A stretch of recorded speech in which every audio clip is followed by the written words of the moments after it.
Hello, everybody. Thank you for joining us for another segment of eduStreamTV. I'm really excited to be talking with Jeremy Morris today from Vizrt to talk about some of the challenges that education spaces may face when they are looking to get into live streaming. And then we're going to talk about the whole range of solutions that Vizrt offers when it comes to production systems and graphics and AI and all of that great stuff. Jeremy, how are you doing today? Doing great, James. Thanks for having me. Of course. Can you do us a quick favor before we start getting into the challenges that educators may come up with when they are looking to build out a system? Before we get into that, can you just give us a quick introduction to Vizrt as a whole? Sure. VizRT has been around for a long, long time. It started out overseas in Norway doing the first ever computer generated graphics. That's where the VizRT name comes from, virtualization in real time. But VizRT had bought New Tech a little over 6 years ago, where the TriCaster family had lived. And so now we're under one combined umbrella. So you have all the high-end graphic components that VizRT is known and loved for. And then you've got the TriCaster family from the New Tech side of the business, all under one large umbrella. Gives us a much larger global footprint, but also a lot of cool resources that we can tap into that gives us a lot of cool technology that we can bring to the masses. I couldn't agree more. There is so much that Vizrt offers, and just really cool technology as well. And we're going to talk about some of those. But before we get into that, let's start with some of the challenges that educators may come up with. You know, it's it's it's a hard thing to just jump right into. Can we talk about some of the challenges that are faced?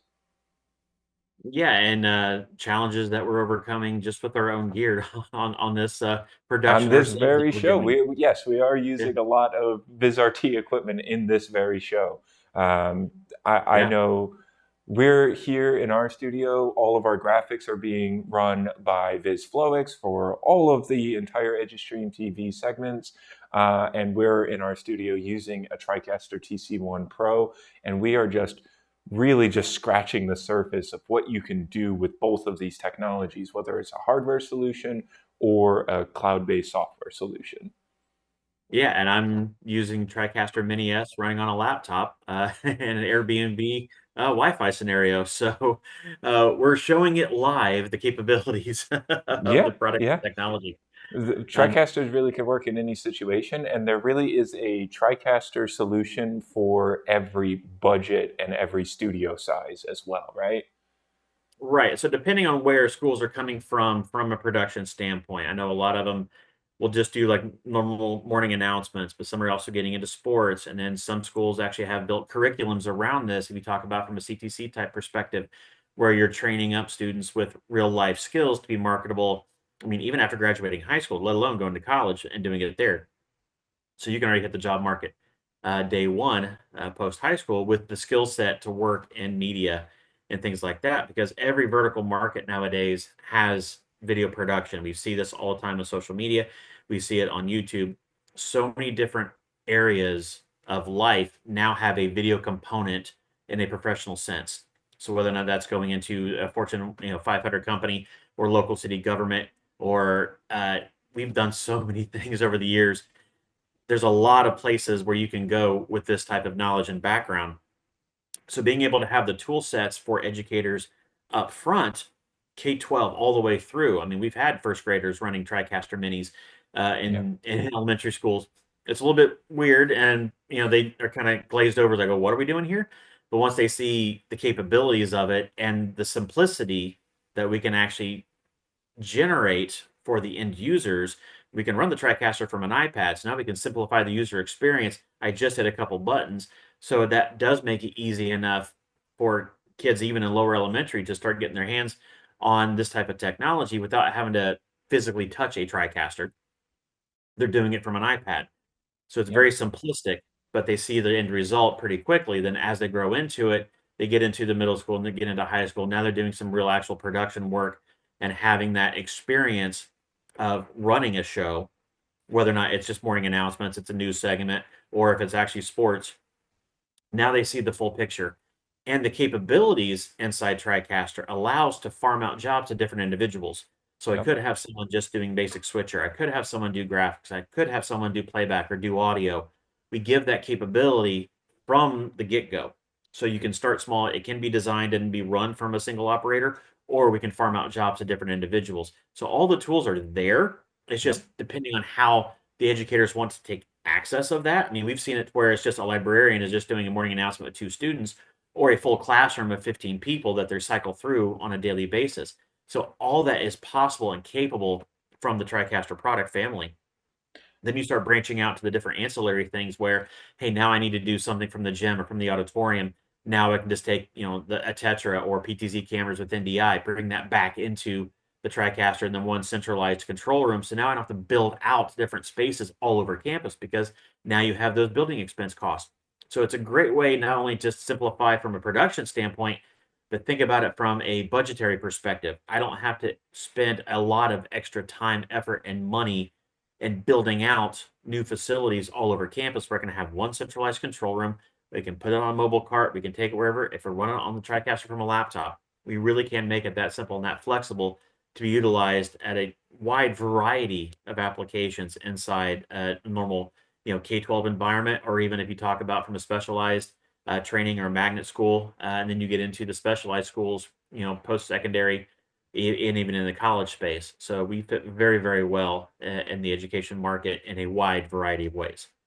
Now, there was a lot of things that you talked about in that quick overview. One of the things that I want to focus on is you said being able to take a cart and really, you can have a centralized control room and you can take the cart and you can bring that cart with, like you said, maybe an encoder on it or a PTZ camera, and you can connect it to your network anywhere across the school campus as long as it's all on the same network. And with the power of NDI, you can power that camera, you can get control to that camera, and you can get video feed back to your production room or control room all through NDI. Can you talk about that a little bit? Yeah, so NDI really has taken off like a rocket over the last several years, and the decentralization of production. Where I started in high school on a video toaster. We were talking about this before the show. Yep. You started in high school on a mini SDI, so we just dated Mini ourselves SDI, right yep. there. We had a lot of gear that we had to move all over. So if we did a game in the basketball or did a basketball game in the gym, we had a second video toaster and a mobile cart with all of our cameras and everything else that we had to connect up locally. Now the power of I just need a network jack somewhere.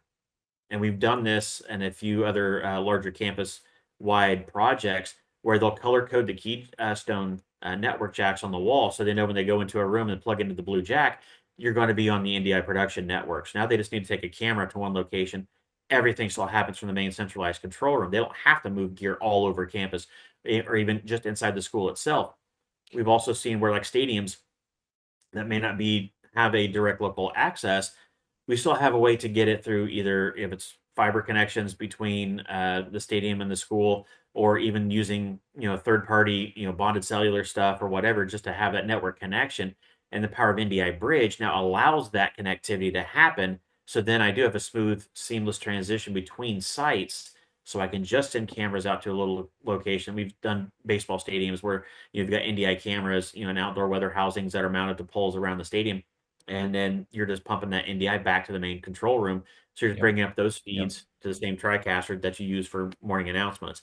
So it does make it a lot easier and flexible to do remote productions, but also cost effective. You don't Oh, have yeah. to spend an exorbitant amount of money on infrastructure just to get signals from point A to point B, or have to replicate. I have to build a control room in the stadium here. I've got to build something here. You don't have to. You just got to have a network jack and be able to have gear set up locally.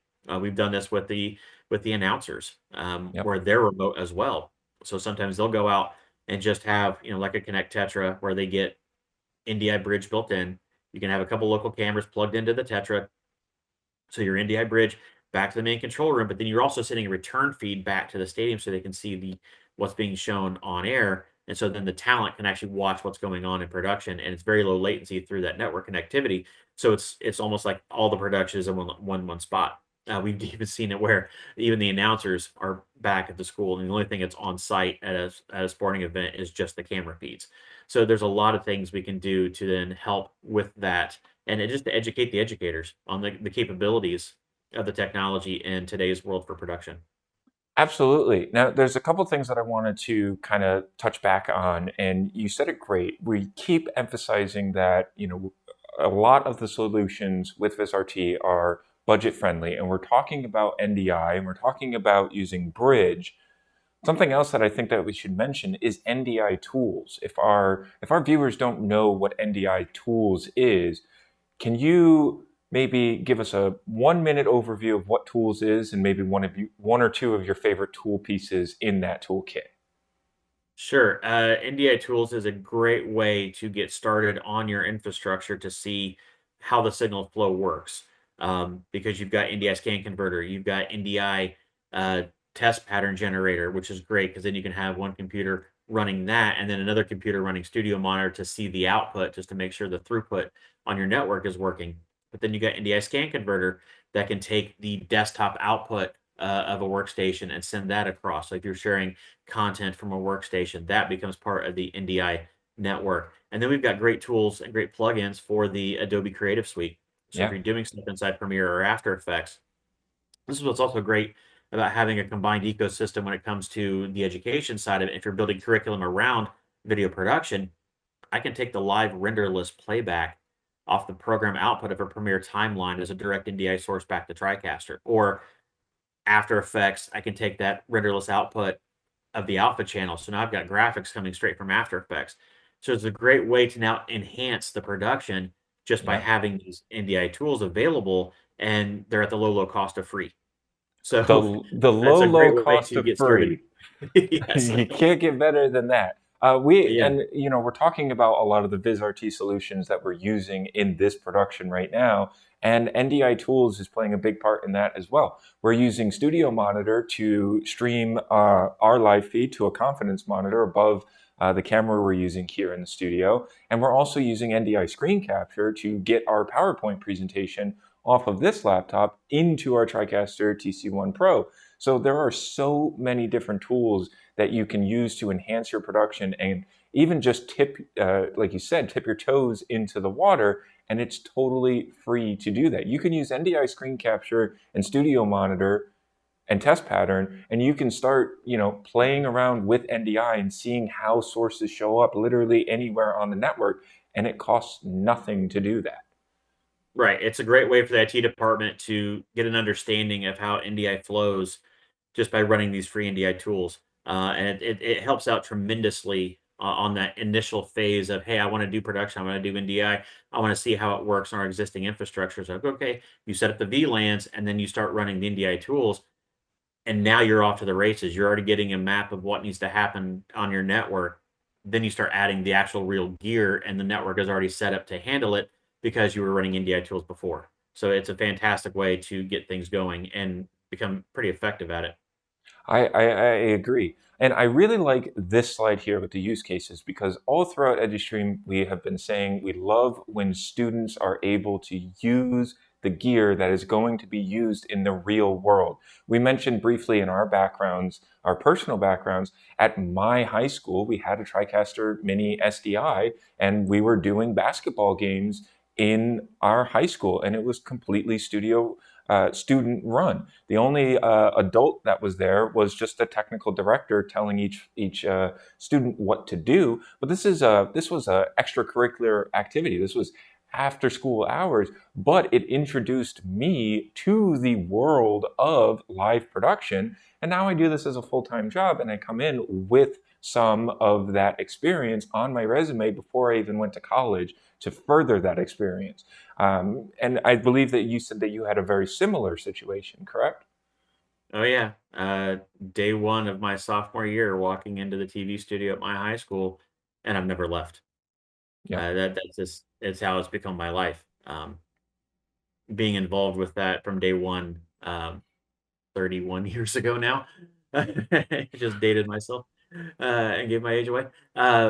But yeah, I fell in love with the studio. I fell in love with the operation of television production and the tools and everything that were already available there at that time, which again, we're running video toasters back then, but has now grown into, working at a dealer for a long time on an integrator side, and then I've spent time in TV stations and as an operator, and then now coming back and being part of the manufacturing side of the world and seeing this, and now evangelizing across the world on all the tools that I grew up with, literally, Yeah. and have put them in every type of environment you can think of, and then going back to the education side of it to get the next phase, the next wave of people involved in this industry at an early age, because again, yeah, we're all getting older.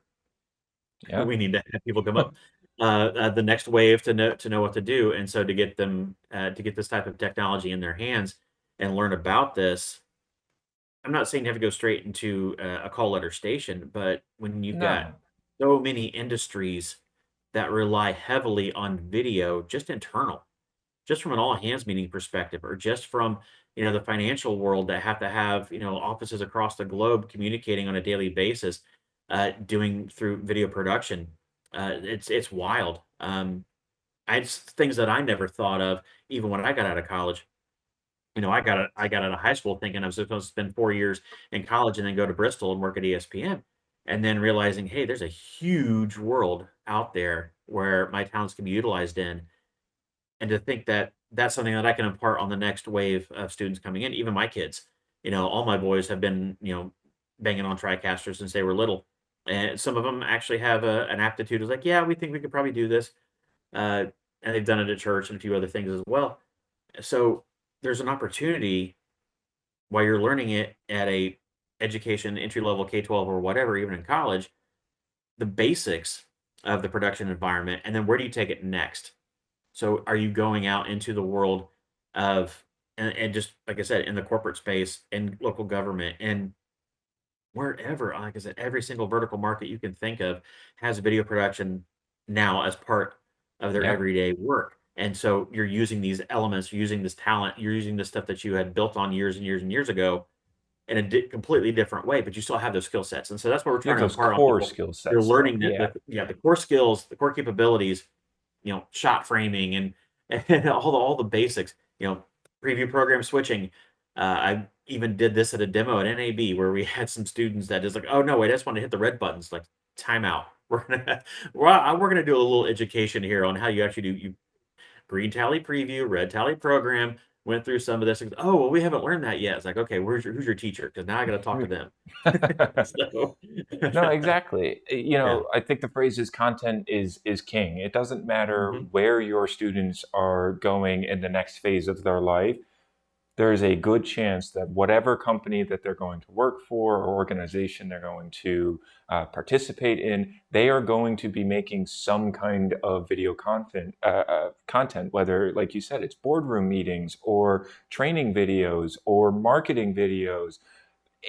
All of those aspects are only going to be enhanced if you involve video, and that's why so many places are doing that. So if you can dip their toes in like you said, even all the way down to elementary school, you can get those gears running and say, hey, maybe this is something I want to build a career out of. And you Hmm. gave them that opportunity by having that equipment in earlier stages in their life. And I think that is fantastic, and you and I are both prime examples of our schools having these technologies in them and it leading to a career. Yours very clearly very involved.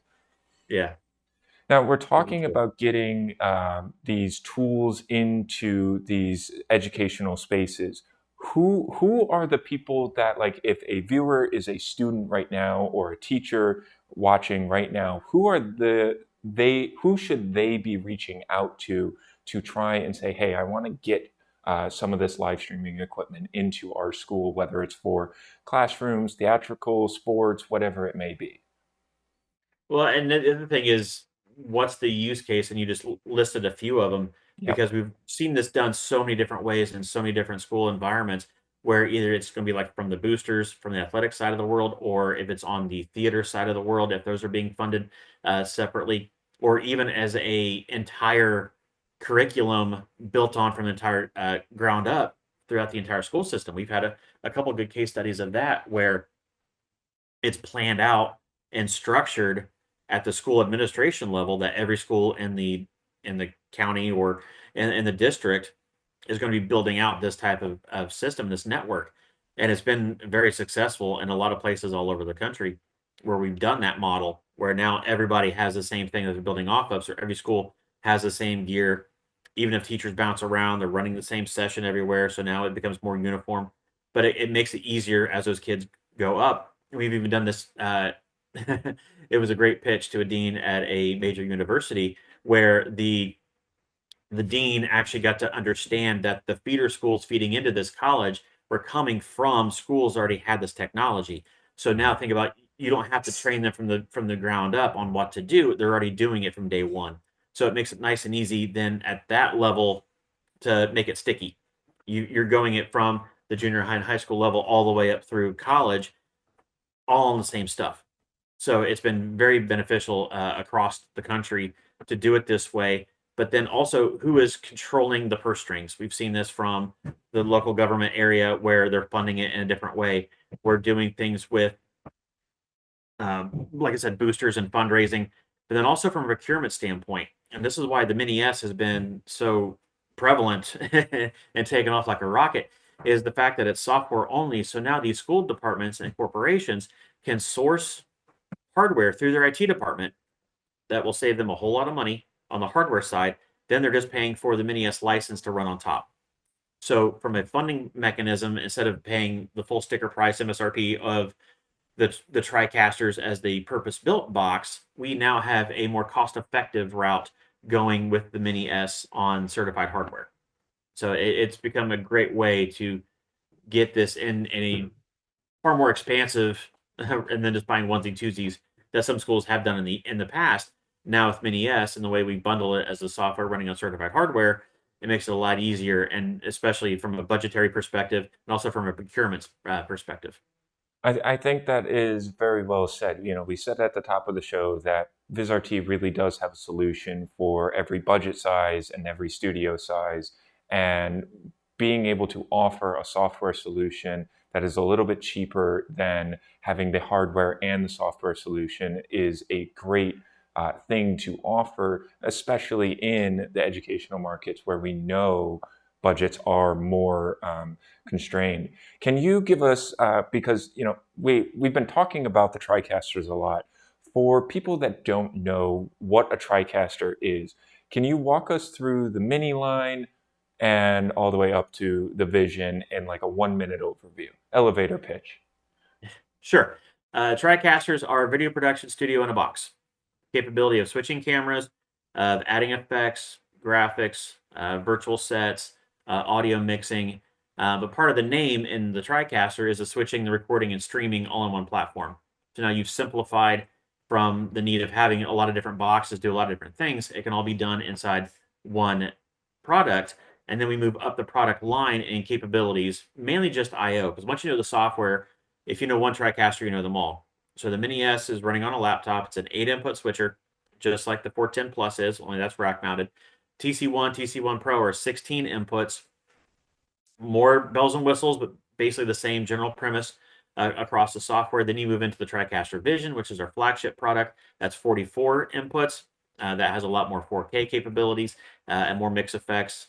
You go from 4 MEs to 8 MEs. So there's a lot you can play with on the TriCaster Vision. But that's usually on the high end side of the world of production where you need a lot of sources, a lot of content, a lot of destinations. But I mean, the Mini S and just the mini lineup in general, 8 sources is quite effective in a wide variety. I mean, you even think about not just what the kids are learning on, but a lot of corporate and a lot of other types of installations are using just the 8-input TriCasters because that's all they need. It's 3 or 4 cameras, presentation, source, and things like that. So they keep it simple by keeping it on that type of product. So again, they know the same thing in school as they're going to see in the real world. That is great. And like you said, you know, uh, I used a TriCaster Mini SDI in high school, and yes, there have been changes and slight visual upgrades, but at the end of the day, the interface is very similar. So going back then to coming into this job here, it was like picking up a bicycle for the first time again. Now, I want to leave our viewers with one last bit of information, and that is that VizRT offers Viz University. Can you explain to our viewers what that is and how that would be beneficial specifically in an educational space? Yeah, Viz University is fantastic in a lot of realms because it's not just what does a TriCaster do? Do I get training on it? But you become certified operators as well. So there's an exam that can go with that. So now you've got a marketable skill after taking the online class because now you can say, hey, I am certified as an operator. We also have that for our 3Play, for our instant replay product, not only the course, but also the exam. We have that for NDI. So if you want to become NDI certified, you can go through that process. And then a wealth of other products that VizRT offers from the graphics side of the world, from other things in the corporate space or into broadcasting. Once they get past that level, you can still go back to Viz University and learn about more and more and more of our tools because of the 40 some odd products that we actually carry. We have a lot of resources online through Viz University, and they're constantly being updated as technology and as the software stuff gets updated. Yeah, absolutely. Jeremy, I want to say thank you so much for joining us today to talk about NDI and VizRT in educational spaces. As always, whenever we have a guest on the show, I like to give them the final word. So, any new and exciting news coming out from Viz? I go back and look on our social posts about all the cool stuff that we announced at NAB this year. There's a lot of things that we were groundbreaking on with our Viz AI Keyer and some of the automation tools that we're dealing with, having AI built in. You'll see that coming in more and more of our products as the year progresses, and just how we constantly are advancing with our technology and being a software-led company, we can move a lot quicker Mhm. and more nimble when it comes to our deployment and the types of technology that we can bring to market. And so there's a lot of cool stuff that will still be coming in the rest of the year. Awesome. That is great to hear. Again, thank you so much to Jeremy for joining us today. We'll stay tuned for more content coming up next.